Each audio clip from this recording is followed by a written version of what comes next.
What is VFX, CGI and SFX?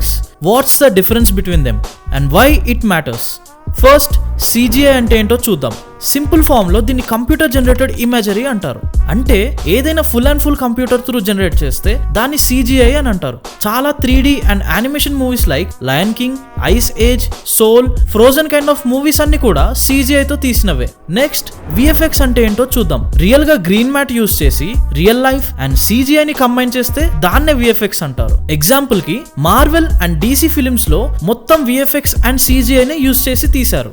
Next SFX అంటే special effects. కొన్ని movies లో like mad max ఫ్యూరీలో fire effects ని CGI పెట్టి క్రియేట్ చేయలేదు, దాన్ని రియల్ గా ఫైర్ బ్లాస్ట్ చేసి షూట్ చేశారు. అండ్ కార్స్ కూడా బ్లాస్ట్ చేశారు, దాన్నే స్పెషల్ ఎఫెక్ట్స్ అంటారు. అండ్ ఇందులో ఇంకొక SFX కూడా ఉంది, ఫోలే అంటే ఏంటి? ఒక మూవీలో మనం ఏ సౌండ్స్ అయితే వింటామో ఆ సౌండ్స్ అని స్టూడియోలో రీక్రియేట్ చేయడాన్ని SFX అంటాము. ఇందులో VFX టాప్ లో ఉంటుంది, ఎందుకంటే అది రియల్ లైఫ్ అండ్ 3D ని కంబైన్ చేస్తుంది కాబట్టి. ఇంకా మరిన్ని ఫిల్మ్ మేకింగ్ టెక్నిక్స్ కోసం ఫాలో 25th క్రాఫ్ట్.